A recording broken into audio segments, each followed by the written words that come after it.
Hello, welcome to 15 Minutes of Consulting the Best Practices. My name is Maria Isabel Rios, and I'm joined by my colleague, Mahuli Dubey. Hello, Mahuli. How are you? Welcome back. I'm doing well, Maria Isabel. It's good to be back on here. Well, we're back this week answering questions about how to create success and traction for your consulting firm. Last week, we were so lucky to have as a guest Nick Chevalier, who's an expert in cybersecurity. And this week, we're back on track to talk about growth and success for consulting firms.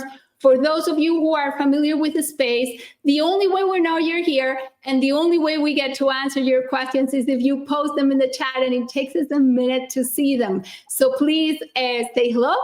And please write your questions for us today, right? What do you want to know? What creates success? What is something that is on your mind that would be the most valuable for you today? And we'll jump right in. Your comments, your additions to the discussion are so valuable as well. This is why the space is all about you. So Jaren, if you want, please share the first question that came in during the past 2 weeks. Thank you, Jaren. This question is from Benny. Benny asks, we're a boutique consultancy of close to 40 team members, and around 25 of us are in delivery. One of our distinguishing factors is our culture, and those who get to work with us comment on it as a positive. Good job, Benny. This is very important. It helps us retain clients, create value, have clients recommend us to others, and attract and retain the best people. One challenge we're facing is that we don't know how to incorporate it in business development. Can you share ideas?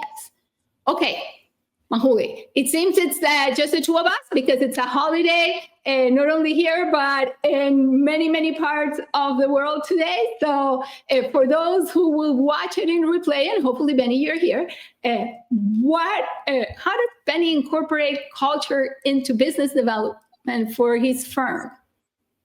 Well, first of all, thank you for the question, Benny. Business development is for everyone within your firm. Now, you've done a great job in establishing a culture that your clients seem to love and enjoy. So the best thing we could do for business development for your firm, or the best thing you can do for business development for your firm, is to allow everybody to show up as they are. Because even in the way they show up in delivery is the way we expect them to show up in business development. So you could set up rituals, right, where your team focuses on embedding a business development practice, but without losing the things that have made them so famous for the culture that you've developed. So still show up in a very friendly way. If you're not being too transactional, don't start to become too transactional, but be very much focused on leveraging what you already have, which is a very strong culture. What do you think, Mary, as well? Yeah, exactly. I think the challenge here is, and congratulations again, as you said, Mahuli, for a growing firm, culture is a central component, right? So when you have a strong culture, as you just said, in the pursuit phase, everything that happens before you have a signed deal, you want people to experience that culture, to buy into that culture, right? To start feeling the culture that is one of the engines that allows you to have client retention, client renewals, all of that as they work through you. So not only everyone is part of business development, which is true, but also how do you make it so that people that deal with your firm start to experience that? Is your culture one of responsiveness? Make them experience your responsiveness. Is your culture one where clients are prioritized? Make them experience that in the pursuit process, right? And so on and so forth, right? So what makes your culture strong? What makes your client experience strong? Think about what your clients go through. Completely in agreement with you, Mahuli, right? Think about all of that in a very systematic way, and then say, this is what we're integrating into our experience when we're in the pursuit phase. And this is one of just 6 phases of client experience. So one of the 6 phases in which we encourage you to actually think about what in this case, your prospect, not your client yet, but what are people experiencing as they deal with your firm? This is one of the ways in which you create value for people. So 100% in agreement. be thoughtful about it. It's good that you're thinking about it in terms of business development, but it's also good for your team as they grow into, becoming rainmakers themselves, that they have that embedded into their mentality. Because yes, everybody's part of BD, and if they contextualize that and they understand how that plays a role, it will be easier for them when it's their turn to become more and more rainmakers for the firm. Right, let's go on to the second question. Jaren, unless you are live and you have questions for us, in which case, please type them up, because so far we can't see them, and we'd love to answer them as well. Perfect. So Maria Isabel, we have a question from Alex. It reads, my longstanding client, a Fortune 500 company, has asked me to redirect my team's energy from my 2025 priority project to another project, which has become an actual fire for them. We work closely with approximately 20 of their team members and essentially co-manage the project. The sponsor expects us to be immersed in the new project within a week. Do we ask to expand our work, or do we shift gears? If we expand, I will need about 2 weeks to reassign people inside my own firm to this client. What do you think, Maria Isabel? Right. So congratulations, Alex. A Fortune 50 company, not a Fortune 500 company, which makes a difference, right? Both in terms of the size of the fire, I imagine, and the size of the priorities. And also, congratulations on being asked to tend to a high-level priority. That says a lot about your relationship with the client, how much they value the work you're doing.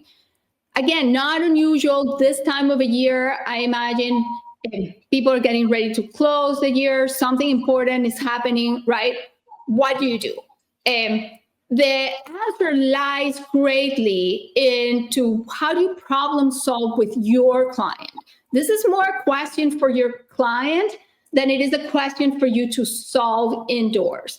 And it's an important one, right? Because as you hopefully did when you first introduced your original project with your client, it's a situation where you can come back to your client with alternatives.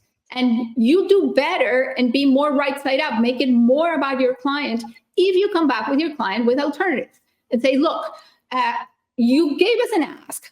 These are the implications on our current priority project and on the team. And these are the implications on the new project that you have asked us to prioritize. So here are some scenarios. In scenario number one, this is what we could do. This is what it would take, right? Scenario number one is we do exactly what you asked us to do. We reassign all of our resources. These are the implications for our current project. Either it gets delayed, or you need to reassign internal resources to support this project, or this is how the timeline of project number one gets impacted, right? Think through what are the implications. Make sure you outline those clearly in front of your sponsor, right? Then think of a second scenario. You have two projects, right? You expand. What are the financial implications? What are the implications in terms of resources for you, for your client? Make your client part of the problem solving with you. Do they have an appetite for the extra investment or not? Once they see the implications, once they see the trade-off, does that change their thinking at all? Do they actually say, you know what, I actually have an appetite to invest? Is there a third option? Is there an option for a moderate investment where you leave some sort of support for project number one and you do a hybrid? Client contributes some support for project number one, you contribute some support for project number one. And what's the timeline? You can problem solve that with your client, and that's the right side up thing to do. So instead of thinking, oh, as a consultant, I need to figure this out in isolation. No, the client trusts you, right? The client trusts your work, trusts you to be able to take on this fire and help them solve it. Well, trust them back, right? Say, okay, these are at least three ways in which we can solve the problem. Let's talk about that. Let's spend 20 minutes in a discussion. Let's figure out what's the best path forward. What do you think? Well, I'm absolutely with you. This is not a challenge that you solve in isolation. Bring the client with you in your journey is very important. Essentially, when they're asking you to start to focus on this fire, to use your phrase, and not the project priority that you are working on, it sounds like the context has been reframed. So with that reframing of context, there must be some alignment that happens between you and the client, right? And then also we should really be thinking about how the parameters change for you and your team. This is not something that you necessarily can answer on your own. The reason the client has you in the project and has had you there for so long is, as Maria Isabel says, they trust you, you're giving them value. So bring them on the journey, and so that they understand the full gamut of the problems they're solving for. All right, so let's go through another one of the questions that came in. Jerem, can you share that with us, please? Thank you. Okay, this question is from Luis. Luis shared, I hear you say often to send a document and talk about context before we propose. Yes, Luis, we say that all the time because it actually works. So good listening, Luis. But oftentimes we're in a conversation and the prospect says, we are talking to others and are curious about your approach. Okay, so in the middle of a context discussion, which is how we talking the context conversation, right? Your situation, your discovery conversation, you're asked to talk about your approach. All right, that happens. How do we avoid getting into something that sounds like a solution? When we have a discussion about potential frameworks or solutions, or even possibilities, our prospects start referring to what we send as your proposals, when they're actually not proposals. We seem to get caught in this unfortunate space. Of course, right? So you start talking about potential frameworks, potential approaches, your prospects get confused, right? Now, all of a sudden, they think they have received a proposal instead of having received a context document. What does Luis do in these situations? How does he avoid being caught in the in-between? What do you think? Okay, so my first thought here is to really be able to lead every discussion you have with your prospect by clarifying what the journey they're going to experience with you is when they speak to you. So if you are having an early conversation to just meet with them and get to know a little bit about their challenge, frame it as such. Don't be afraid to come out and say, hey, this is just an early discussion, we're catching up. And if they start to say, well, we have this problem and we would like to hear how you propose you solve it, there's a way in which you can separate that discussion from the discussion you're already having and be able to say, hey, now this is now a slightly separate discussion. I'll need to ask some clarifying questions so that I am clear on what it is we're solving for. And then you take them through the elements of what we typically have in our context discussion. And then afterwards, at the very end, just be very clear again and say, now that I'm clear on exactly what the problem set we're solving for is, then I can come back to you with a proposal. So that these two elements of the conversation where you're clarifying context and just setting an approach and a proposal are two separate and different conversations altogether. I'll turn it over to you, Maria Isabel. I'm interested to hear your thoughts. Right. So what I heard you say, and you're right, is first of all, outline what the conversation is and what it is not. Right. So outline that this is not a solutioning conversation. Absolutely. Right. And you, as you said, one great way to do that is what's going to happen now, what's going to happen next. You also probably want to ask Luis Right-SideUpInquiry, right at the beginning. You want to ask them, what would make this meeting valuable and useful for you? And when they say, I want to learn about your approaches, then you can say, we're going to divide this conversation in two. I'm going to tell you about our approaches. We're going to have this context discussion. And by the way, our approaches is not a proposal. I'm not proposing today. All right. And with that, food for thought, keep working on it, keep reaffirming that in no way what they're receiving is a proposal. And with that, we've reached the 15-minute mark, believe it or not. So a few asks for those of you who are hearing it on replay. First of all, join us every Monday, or to join us every Monday. Thank you, Jaren. Add this link with a recurring meeting to your calendars. It will always bring you to whatever LinkedIn Live session we're in, davidafields.com/Monday Live.